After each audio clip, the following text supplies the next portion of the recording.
안녕하세요. 주식시마론 권미란입니다. 올해 미국 시장에서 시총 1조 달러를 돌파한 주인공, 그리고 모건 스탠리가 스페이스 X로 사상 처음으로 조만장자가 될 거라고 예견했던 인물, 또 올해 타임지 선정 올해의 인물로 선정된 그 사람, 바로 테슬라의 일론 머스크 CEO입니다. 지난 한 달간 머스크가 테슬라의 주식을 15조 원어치를 팔았다고 해서 화제가 되고 있는데요. 트위터에서 돌발 투표를 했죠. 보유한 지분의 10%, 테슬라 지분 10% 팔까요 말까요 했을 때 팔자라고 이야기했던 사람이 58%가 나오자 보유 주식을 줄기차게 매도해 오고 있습니다. 간밤 일론 머스크는 또 트위터에서 올해 약 110억 달러, 14원조 원 정도의 세금을 낼 것이다 라고 이야기를 하기도 했는데요. 이 수치대로라면 미국 역사상 개인 납세액 가운데 최대 규모가 될 거라고 합니다.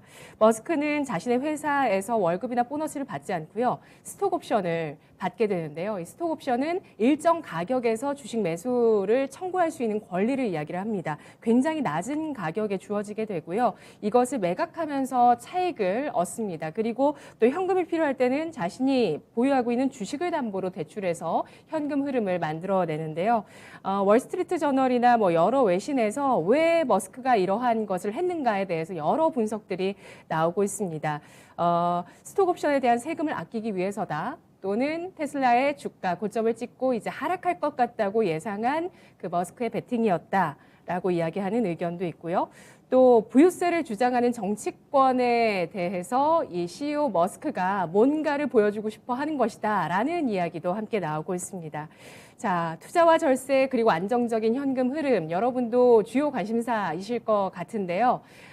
여하튼 견실한 견실한 기업의 주주라면 정말 배당도 받고 또 그 주식을 가지고 또 무언가도 할 수도 있고요.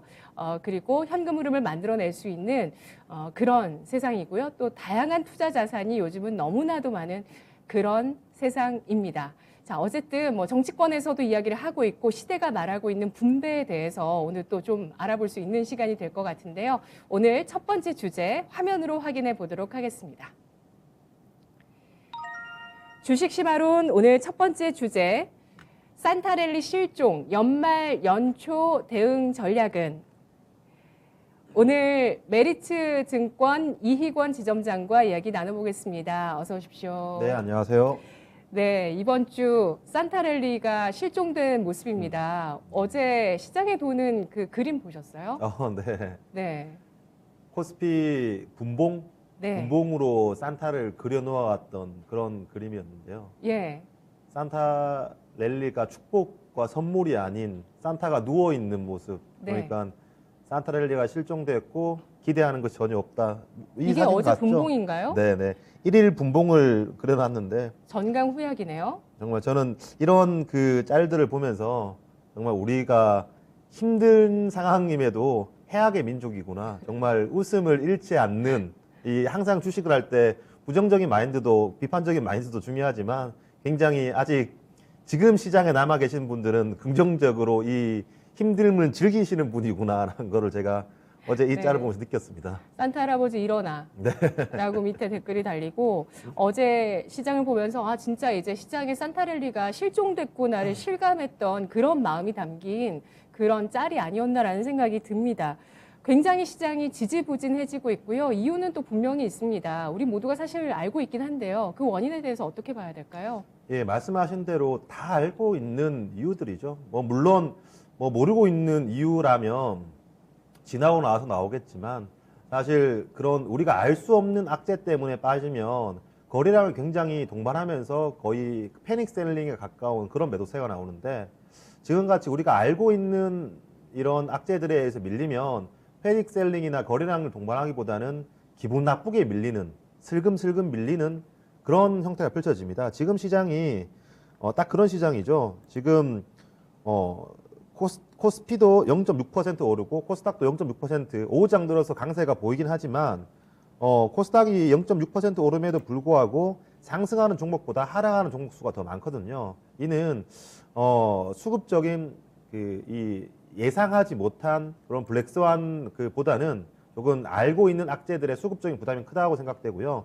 그런 알고 있는 악재 같은 경우에는 저는 크게 5가지로 분류해 보고 있습니다. 첫 번째로 가장 크다고 생각되는데 금리 인상에 대한 부담, 뭐 이게 가장 크죠.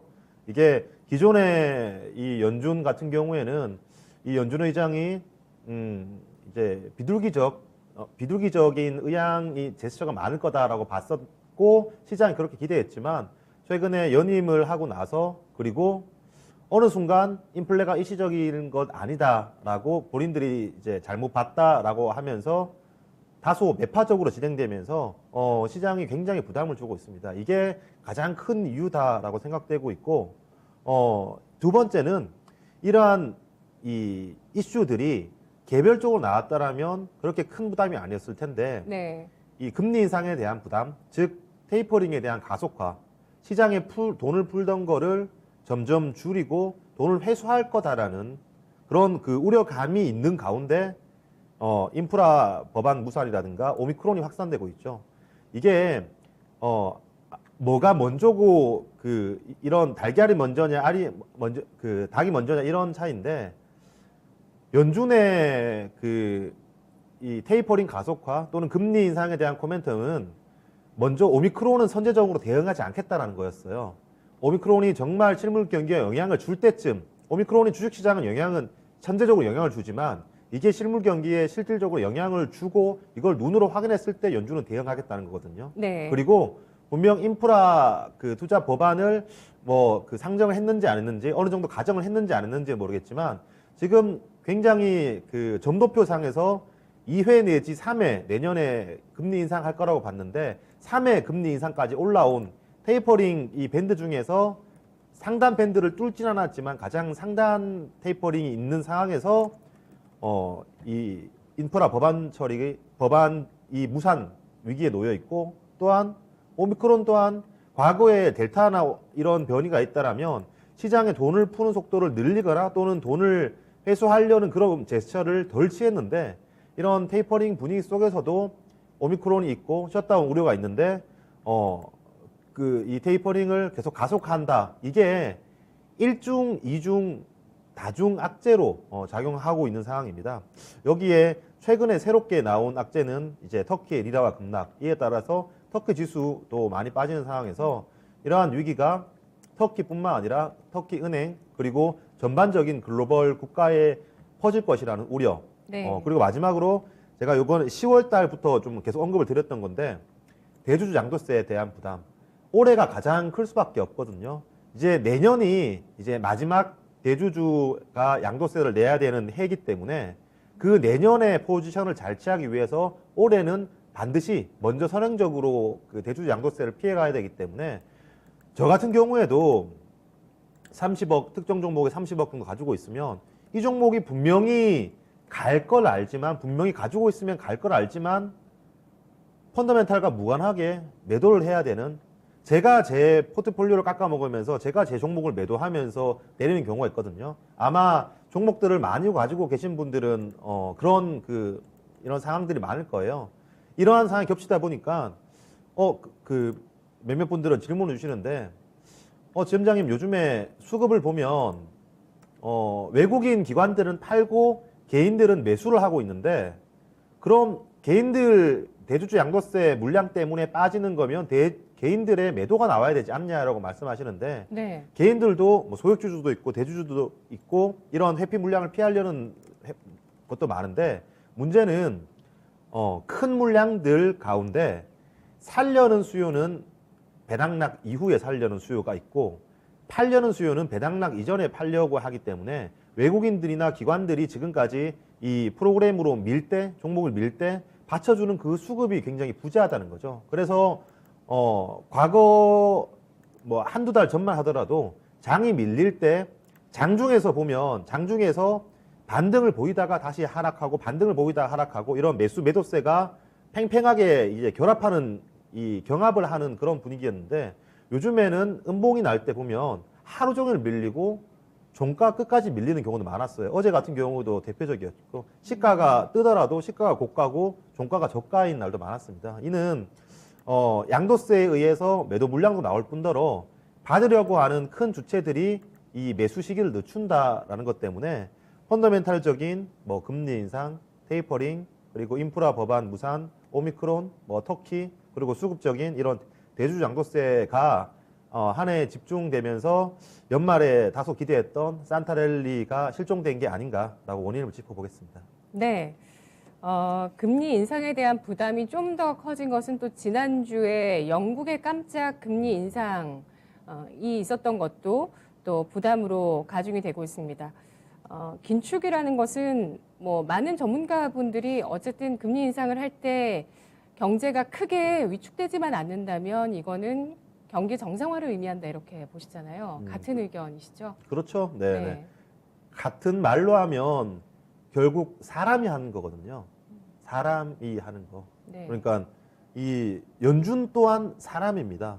그러니까 이 과거에 이 유동성 장세에서 실적 장세로 넘어가고 실적 장세에서 역금융 장세로 넘어갈 때 이 트리거가 된 게 테이퍼링, 출구 전략, 그다음 금리 인상 이러한 것들인데 연준이 금리 인상을 한다는 건 주식시장을 누르려고 하는 것이 아니라 주식시장에 부담을 주려고 하는 것이 아니라 이제 기업들, 가게가 어느 정도 자생 능력이 생겼다. 그리고 여기보다 더 이상 인플레가 올라갔을 때 하이퍼 인플레이션으로 만약에 간다면 이건 경기에 더 안 좋은 영향을 주기 때문에 자생 회복 능력이 있어서 연준이 이제 이걸 컨트롤하는 거거든요. 반대로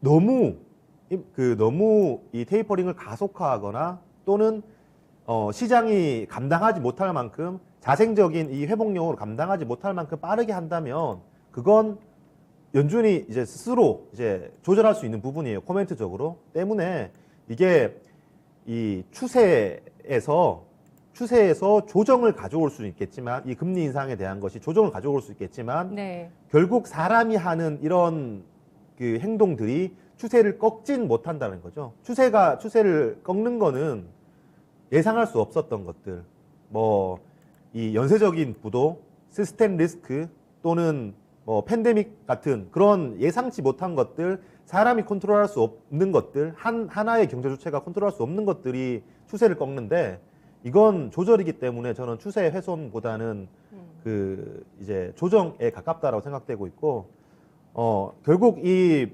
과거에도 돌이켜 보면 금리를 인상한다, 테이퍼링을 한다 그런 이야기가 나왔을 때 주가는 굉장히 부담이었습니다. 근데 막상 처음으로 이 금리 인상을 하고 나면 시장은 굉장히 환호하는 경우가 많았거든요. 이는 제가 그 존경하는 선배님께서 이런 비유를 해주시던데 이 금리 인상은 888 물이 끓고 있는데 이 물이 끓어서 넘치기 전에 이 그릇 밖으로 주전자 밖으로 넘치기 전에 너무 좋기 때문에 다소 찬물 한번 부어주는 거다. 이건 경기가 워낙 좋기 때문에 이 진정시켜 주려고 찬물 한번 부어주는 거기 때문에 이 찬물을 왕창 전부 다 붓지 않는 이상 경기는 계속 좋아진다. 그렇기 때문에 금리 인상에 대해서 얘기가 나오는 것 자체는 부담이지만 인상하는 것 자체는 오히려 시장은 경기의 호재로 받아들일 가능성이 많은 거고요. 물론 유동성 장세에서 좋은 거랑 실적 장세에 좋은 거랑 섹터는 다르지만 이 앞서 말씀드린 산타랠리가 실종된 이유 중에서 금리 인상 같은 경우에는 이 추세를 훼손할 만한 건 아니다. 그리고 과거를 돌이켜 보면 결국 중요한 건 우리가 지금 고점 대비해서 10%, 15% 조정을 받았는데 여기에서 더 추가적으로 하락하고 이게 경기가 다운 사이클로 들어갈 것인가, 실적들이 이제 역성장 국면으로 들어갈 것인가, 아니면 이게 조정 국면 이후에 다시 성장 또는 상승 추세를 유지할 것인가가 중요한데 인플레이션이 하이퍼 인플레이션을 가지 않는 이상 인플레이션이 추세를 꺾은 적은 한 번도 없었습니다. 그리고 인플레이션에 의해서 금리 인상이 추세를 꺾은 적은 한 번도 없었습니다. 다만 디플레이션이나 네. 리세션 같은 경우에는 이 경기 침체 그리고 이 추세를 꺾은 적은 있었죠. 때문에 저는 이 금리 인상에 대한 부담, 테이퍼링 같은 경우에는 분명히 지금 괴롭게 하지만 시간이 지나고 났을 때 이게 추세를 꺾기보다는 네. 오히려 그 조정의 요인으로 보고 있는 거고요. 나머지 악재들을 또 하나 좀 살펴본다라면 사실 그 미국의 인프라 법안 2차 인프라 투자죠. 1차 때도 한 번에 통과되지 않았습니다. 이건 결국 뭐 쉽게 생각한 걸 수도 있는데 결국 통과될 법안을 정치적인 이런 다툼이 아닌가라고 생각되고 있고, 제가 사람이 하는 거다라고 말씀드렸는데 이 인프라 법안 또한 사람이 하는 것이거든요. 사람이 제어할 수 있는 겁니다. 때문에 저는 이것 또한 시간 문제다라고 생각되고 있고, 오미크론이 실물 경기에 영향을 준다? 저는 실물 경기에 영향을 주면 이건 지금 테이퍼링이 오미크론을 전혀 감안하지 않았지만 실물 경기에 영향을 주고 셧다운이 가속화되고 경기에 대한 우려가 있다? 그러면 지금 시장이 생각하는 이 매파적인 성향이 다소 덜 매파적인, 비둘기적인 것 아니지만 덜 매파적인 것만 가더라도 시장은 오히려 좀 더 좋아할 거다. 아주 매파적인 게 아니라 덜 매파적인 거기 때문에 네. 이거는 지금 영향을 준 악재보다는 앞으로 영향을 덜 주고 너무 크게 받아들인 악재이기 때문에 조금만 희석되더라도 저는 하방보다는 상방이 높다고 생각되고 있고요. 그리고 연말 대주주 양도세, 터키 리라화에 대해서는 제가 아직 뭐 이렇다 저렇다 말씀을 못 드리겠습니다. 그렇기 때문에 스킵을 하고, 연말 대주주 양도세 같은 경우에는 30일에 이 올해 납해일이죠. 그러면 28일까지 이제 매도를 하시면 29일에 다시 매수를 하시더라도 대주주에 해당되지 않습니다. 근데 29일, 30일 올라서 예를 들어서 내가 10억 주식을 가지고 있는데 28일에 주식을 매도해서 9억 9천만 원을 만들어 놨어요.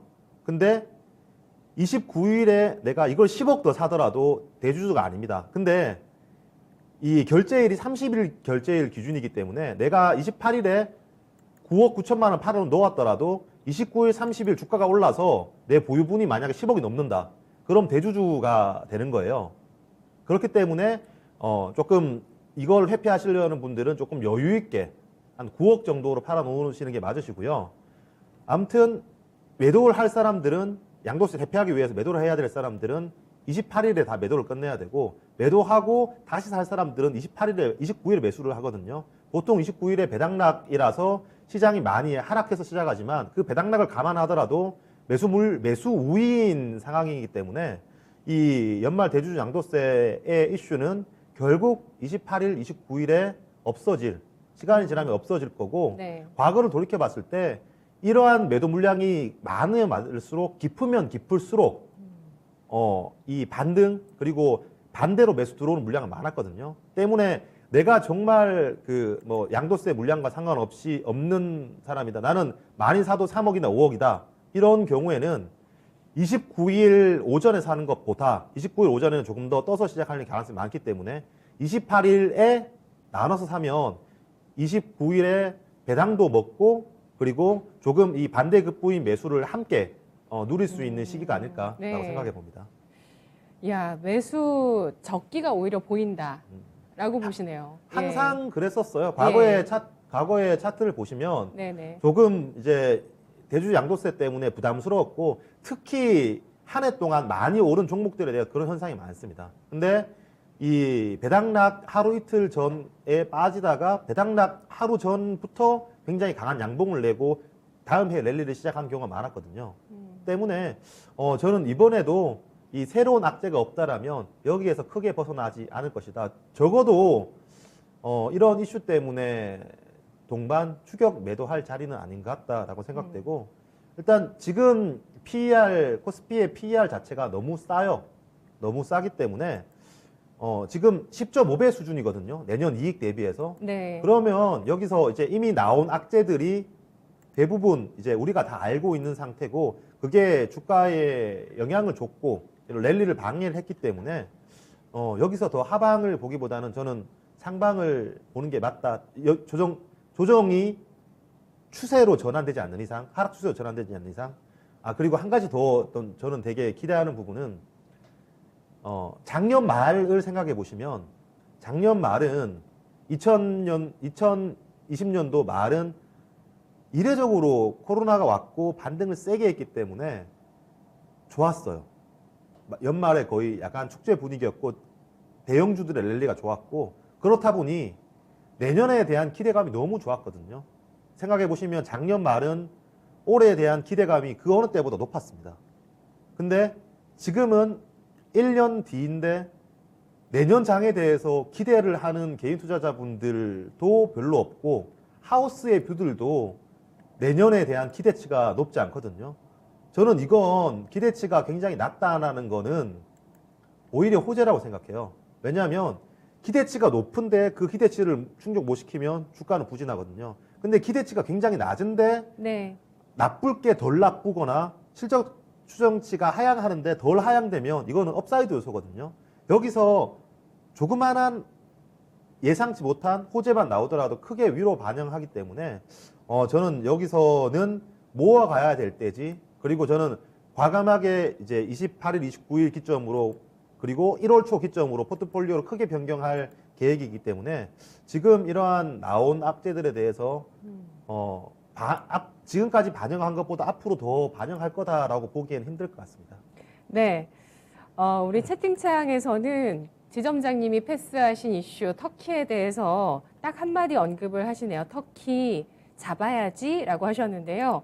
뭐 주식이든 터키 부동산이든, 네, 터키 부동산도 외국인이 요즘 많이 산다고들 하는데 뭐 잡고 싶다는 마음을 얘기를 하신 것 같고요. 직접 사러 가실 겁니까? 네, 터키.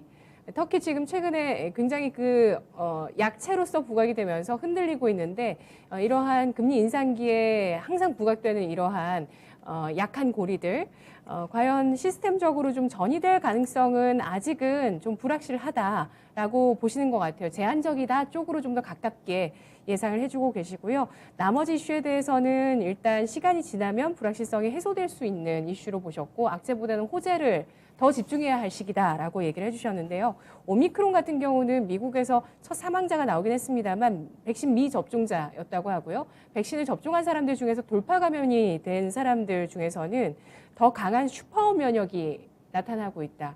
이런 얘기들도 나오고 있습니다. 따라서 오미크론 이후에 이제는 정말 애프터 코로나로 가지 않겠느냐라는 전망들도 사실 계속 또 월가에서 나오고 있는 상황들이죠.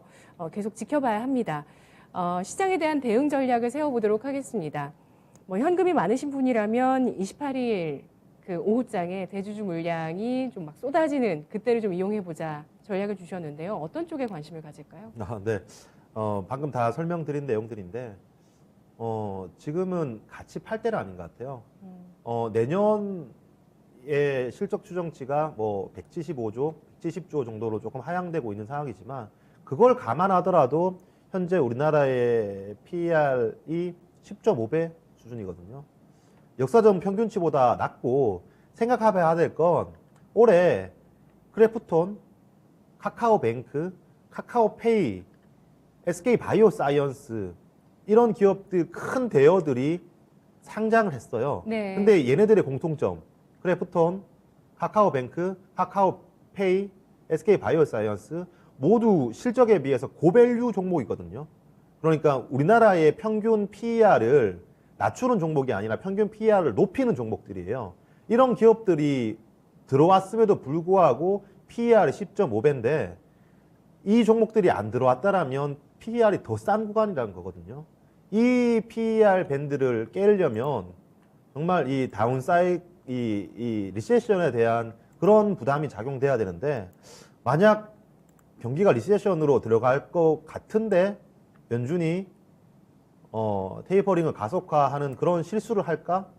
과거에 연준이 정말 과거에 연준이 그런 실수는 한 적은 있었죠. 근데 그런 실수가 있었기 때문에 저는 이번에는 그런 실수는 하지 않을 것이다. 그렇기 때문에 이게 만약 이 하락 추세의 시작이라고 생각하면 지금이라도 매도를 해야 되죠. 그리고 2,500포인트 가더라도 매도를 해야 되겠죠. 근데 이게 하락 추세의 시작이 아니라 상승 추세에 언제든지 있을 수 있는 몇 개월간의 조정이라고 보면 저는 그 후자 쪽을 택하겠고 그 타이밍은 지금부터 대주장도세가 피크 1 배당락 전후가 될 거다라고 보고 있습니다.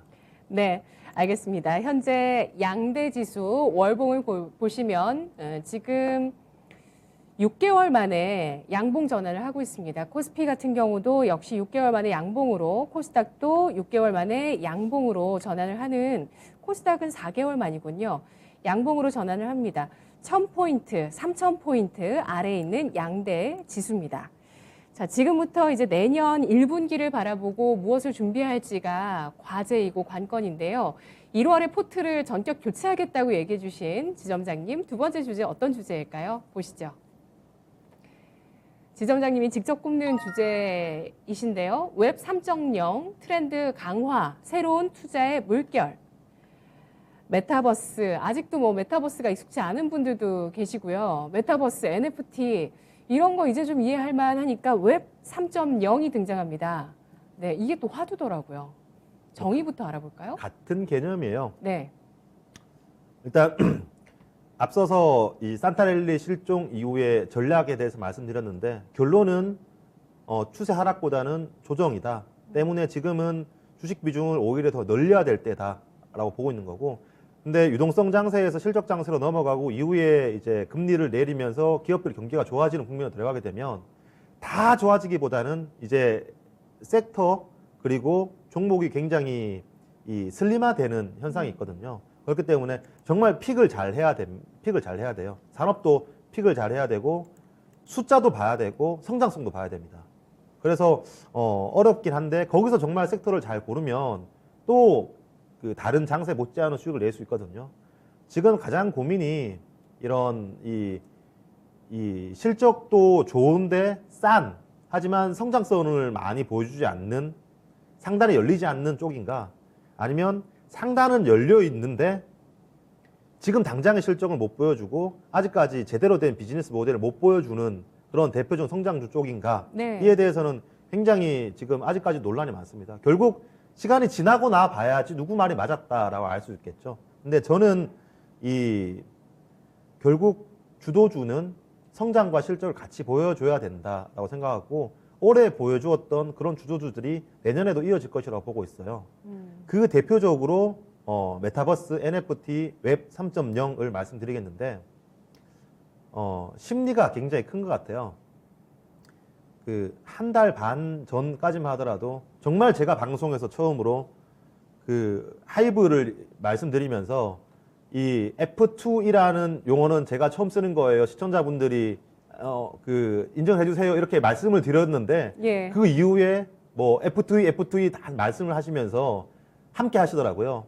분명히 가는 산업이니까 맞죠. 근데 다시 안 되니까 그렇게 말씀하셨는 분들이 내가 언제 하이브를 얘기했어? 내가 언제 메타버스를 얘기했어? 내가 언제 NFT를 얘기했어? 쏙 말이 들어가 버린 거예요.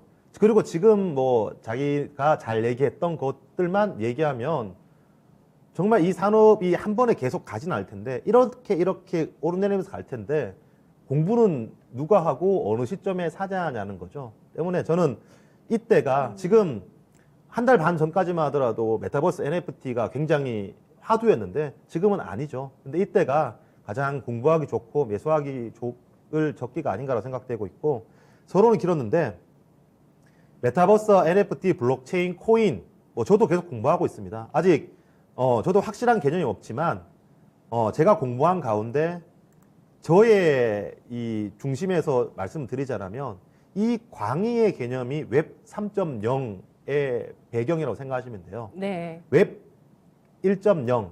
예. 과거에 우리가 가장 인터넷 초기 시대라고 생각하면 되죠. 우리가 특정 홈페이지를 쳐서 그러니까 야후나 이런 것도 없을 때 특정 홈페이지를 쳐서 들어가서 그 홈페이지에서 게시한 게시글만 읽고 그 회사가 소개하는 제품들만 보고 단순히 게시판만 보고 이 인터넷 초기에 내가 정보만 획득할 수 있는 그런 시장이 웹 1.0 인터넷 초기 시장이었고요. 예. 그 당시 때는 HTML이 대표적이었죠. 그 이후가 이제 내가 정보를 읽는 것뿐만 아니라 쓰는 것, 제공하는 것까지 가능한 시대가 웹 2.0 시대입니다. 지금 시대죠. 지금 우리가 인스타에 게시물을 올리기도 하고 유튜브로 다른 사람한테 정보를 제공하기도 하고 이런 우리가 보기도 하고 주기도 하고 이게 굉장히 실시간적으로 상호적으로 잘 진행이 되잖아요. 네. 웹 1.0 시대와 웹 2.0 시대의 차이점 이거거든요. 그런데 웹 2.0 시대에서 내가 게시물을 올리더라도 이 게시물의 소유권은 플랫폼 업체입니다. 그렇죠. 우리가 과거에 싸이월드에 게시물을 올리더라도 그 게시물을 다운받고 이건 뭐 나의 그 영역이지만 싸이월드가 없어져 버리면 내 게시물도 없어지는 거예요. 그리고 이 게시물들로 광고로 돈을 버는 플랫폼 기업들이 메인인 거예요. 물론 우리가 그 광고 수익의 일부가 유튜버들이 가져가지만 그는 그 플랫폼 기업들이 가져가는 수익 중에 정말 일부만 가져가는 거거든요. 마진이 되지 않는 상황입니다. 플랫폼 기업들에 대비해서. 웹 2.0과 웹 3.0의 가장 큰 차이는 읽기와 쓰기가 모두 가능하다 플러스 이 소유권, 컨텐츠의 소유권, 읽기 쓰기가 가능한 그런 이 모든 콘텐츠의 소유권이 웹 2.0 같은 경우에는 플랫폼 기업들한테 있는데 웹 4.0에는 우리 모두에게 있는 거예요. 이런 얘기죠.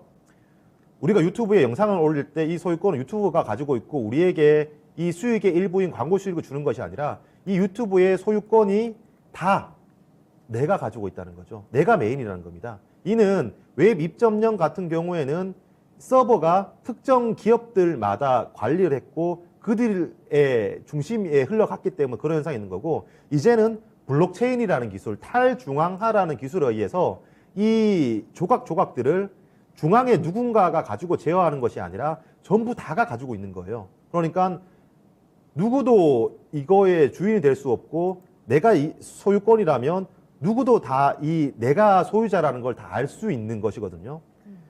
중요한 건 웹 2.0과 웹 3.0의 중요점은 소유자가 특정 기업이냐, 독점이 가능하냐, 아니면 이 소유자가 나인 것이냐가 중요한 거예요.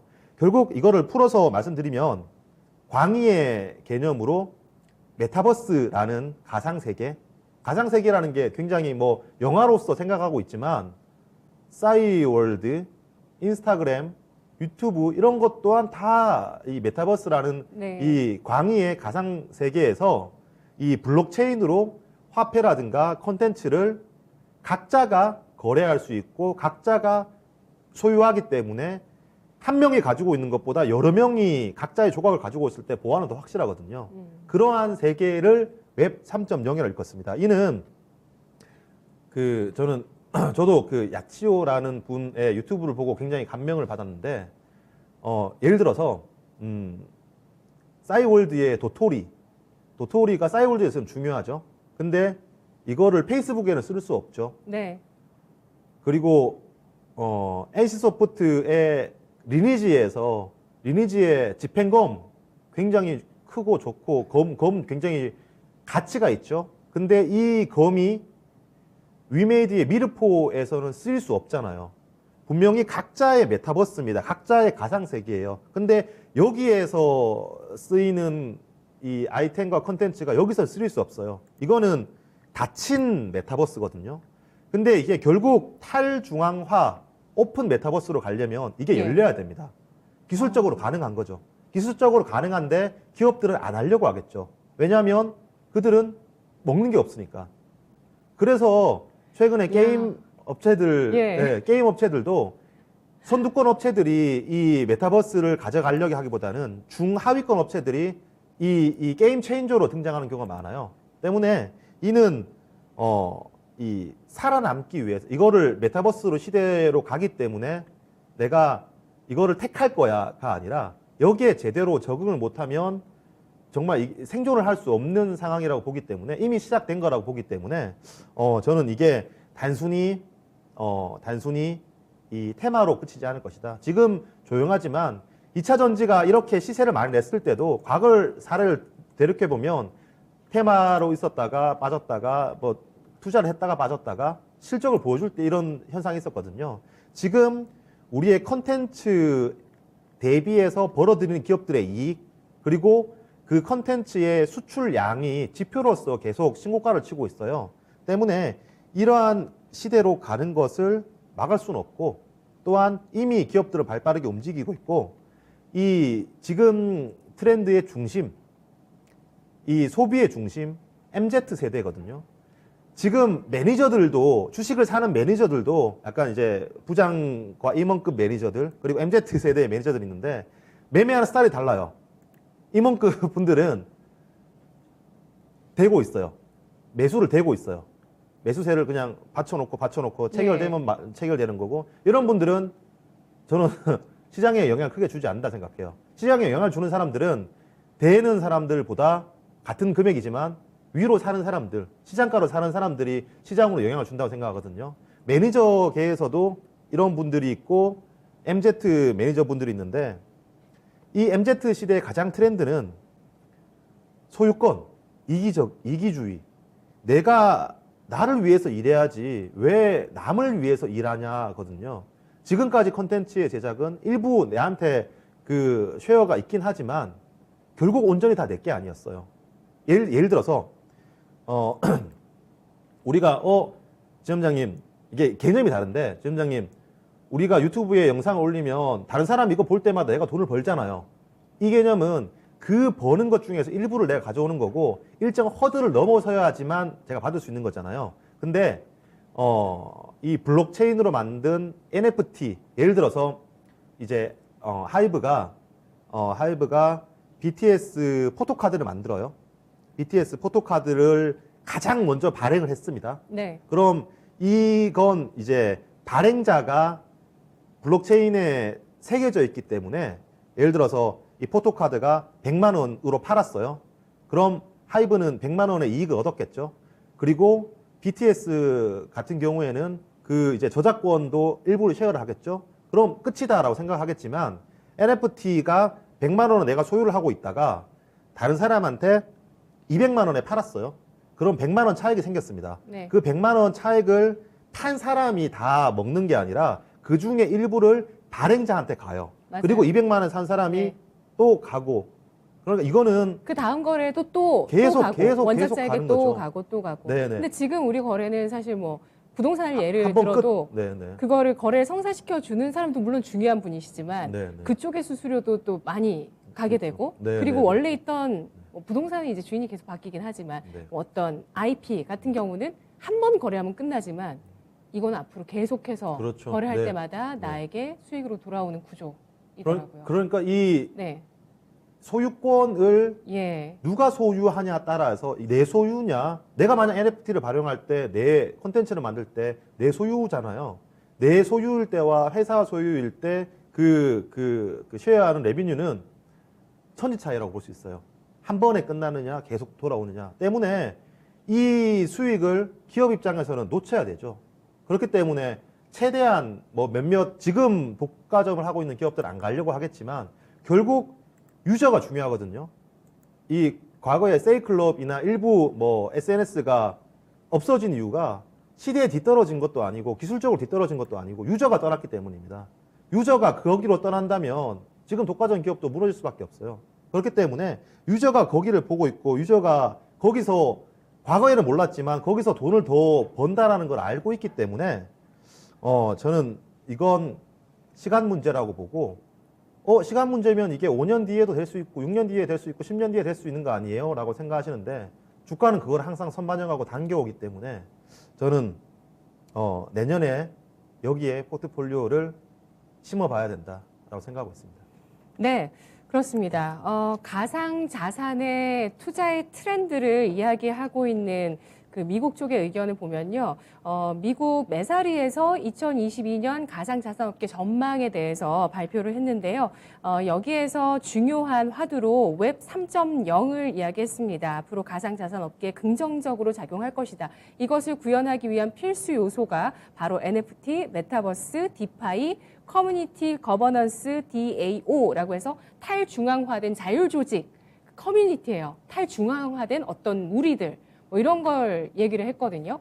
결국에 이것의 시작점은 뭐 왜 1.0으로 거슬러 갈 수도 있겠지만 2008 금융위기 이후에 정말 뭔가 금융에 있어서 독점하는 월가에 대한 문제점, 그리고 최근 들어서는 기술적으로 플랫폼을 독점하고 있는 그런 글로벌 기술 기업에 대한 문제점, 이런 것들을 해결하기 위한 그런 기술적인 발전이라고 볼 수 있을 것 같습니다. 그게 바로 블록체인 가상화폐였고요. 2008년에 등장한, 그리고 그 이후에 등장하고 있는 NFT, 그리고 이것을 모두 포괄하는 웹 3.0이라는 것이 바로 그러한 움직임입니다. 그러니까 기업에서도 탈출하고 정부에서도 탈출하는 오픈 메타버스 세계가 앞으로 우리가 가고자 하는 세계일 것이고, 거기서 엄청난 부가가치가 있다라고 설명을 해주셨는데요. 투자 전략을 한번 세워볼게요. 웹 3.0, 그래 대충 뭔 줄 알겠는데 그래서 난 뭐 사야 되죠? 라고 생각하시는 분들은 어떤 걸 해야 될까요? 한 달 반 전에 그 종목들 아니면 시장의 주식이라고 안 불렸었죠.